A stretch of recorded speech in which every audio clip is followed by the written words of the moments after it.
So we've made an economy simulation. Basically, you have each pixel on this screen is basically a person that's supposed to be in the economy, and they all have, a set of goods and basically a bunch of attributes they have about, each type of good they're selling, how they can trade, how much they need a certain good, stuff like that.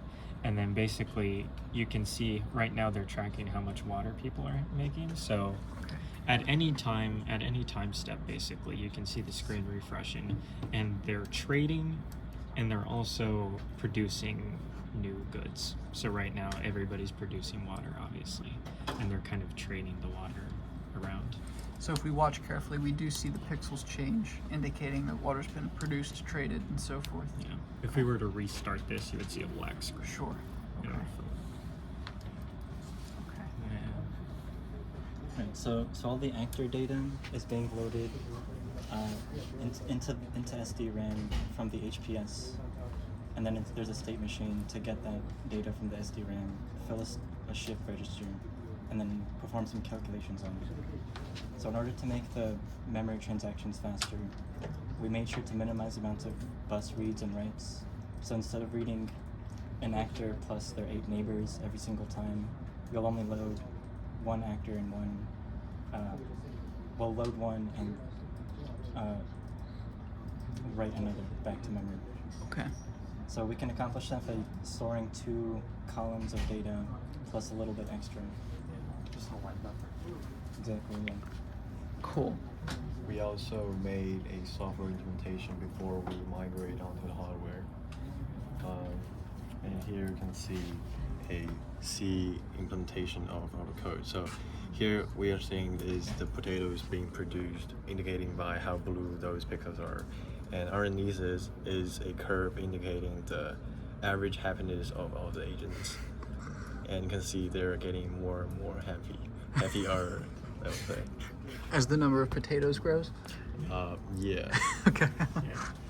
Yeah, the time step, even with the speed optimizations we made, all the SD-RAM writing and especially the HPS, all those kind of bottlenecks, the time step's a little too slow to show kind of the long scale. I don't know, like the Yeah, the SD-RAM was a bit slower than we expected. It took like 10 cycles to fetch 16 bits. So at that rate, you can't really iterate through that much data that fast. These are about like 200 and some bits per actor. Well, like 320, and in total there's like 5 megabytes of data shuffling around every second. So with the SD-RAM limitation, we can only get it that fast. But even then, that's still only like 8 times slower than like a modern computer can calculate it. Cool. So not horrible. So just to confirm that I'm understanding properly, each pixel here represents sort of a person in your economy. Right. And so each pixel has some number of state variables associated with it. Mm-hmm. We're looking at, I think you said water, Right. but then there's potatoes was another one, and there's a handful of Look at other cache. resources. Is this the way? And between frame updates, they have the So- ability to produce resources or trade resources with neighbors. Mm-hmm. Okay. And so we're watching how that model of an economy evolves. This one's a Right. little harder to see. It seems like they converged onto a certain value, but they are So this is the distribution of cash. right. Okay. Yeah. So everyone's just starts with a random amount of money, and then we let them play out the economy, and this is what the result is. Interesting. Yeah. It's gonna take a while to show any behavior, but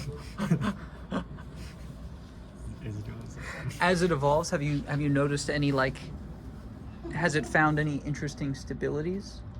Well, in our Death. well, we've noticed this in our simulations with in C. Uh-huh. If we disable the ability to trade, about 40% of the population will just die out.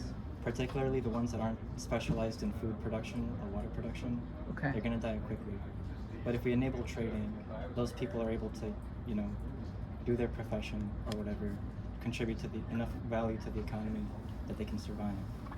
Interesting. And then water and clothing make the most money. And then almost isn't popular. Yeah. But we noticed that the candy producers are the happiest because they tend to eat their own supply. So have you assigned like a happiness score to each resource, or how does happiness work? Certain goods, when consumed, will give you a certain boost in happiness. Okay. So, like, let's say clothing will give you a certain score, or like pineapples or something. Okay. Candy. Is there a happiness decay rate? Nah, for now it's just an accumulating variable. Okay. So it'll just keep going up. That sounds nice. Something there's a discontinuity. Oh yeah. So because of the way the machine is set up, this should really be more like on the right of this, because the column is 128 tall and the width is 512, but this should really be like here. We tried fitting it so that this would be more, just continuous, but we just don't have enough MLM blocks to synthesize I them. mean, there's a discontinuity at the bottom of the graph. Oh, this. Oh, because we changed what we were graphing. Oh yeah. So this edge can trade with this edge. Is that Yeah. right? Exactly. And then top can trade with bottom. Right. This can trade with that.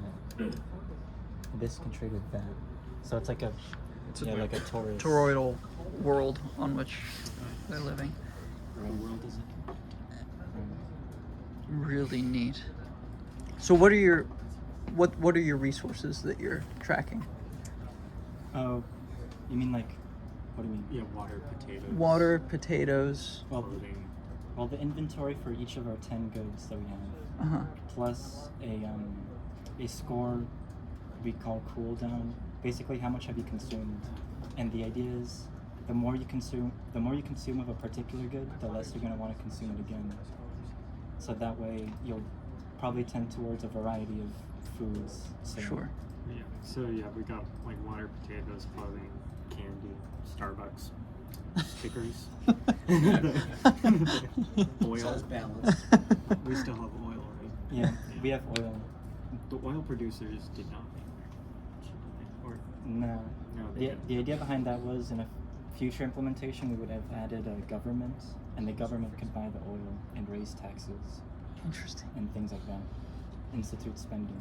Lore-wise, everybody's on an oil rig in this post-apocalyptic world. Yeah, so it's perhaps worth mentioning that this whole model is, to my understanding, from your own imagination and experimenting with Yeah. these things, Mm. and that there does in fact exist a whole backstory to this whole model of the economy. Oh yeah. Yeah.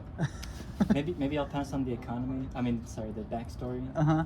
But I'll say that most of the algorithm itself I came up with, but okay, maybe except for the function I used for you to calculate utility, Uh-huh. but that's just an exponential.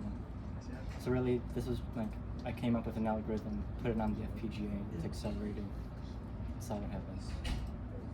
And so as you were developing the sort of rules that describe how your economy works, did you discover some set of rules that did not work? Yeah. So something that didn't really work was if people engage in a transaction, they might adjust their prices higher or lower based on what they bought it at. Mhm. So if you bought something for a certain price, you might lower your expectation if it was cheaper than you expected. That didn't really work though, because the side effect was the prices for a lot of goods skyrocketed, and then people just kind of died because they couldn't afford them. In Okay. particular, water. The water producers will raise up their rates for water just to the max, and then no one can afford it, and they all die. So I thought a more interesting result would be to not let that happen. Interesting. And there was a few tricks I made to make the algorithm synthesize in Verilog. So some things were like shifts rather than divides. They kind of worked. Well, yeah. And in particular, buy prices, like buy offers and sell offers, were just in powers of 2, like stored Just for shifted macro. it.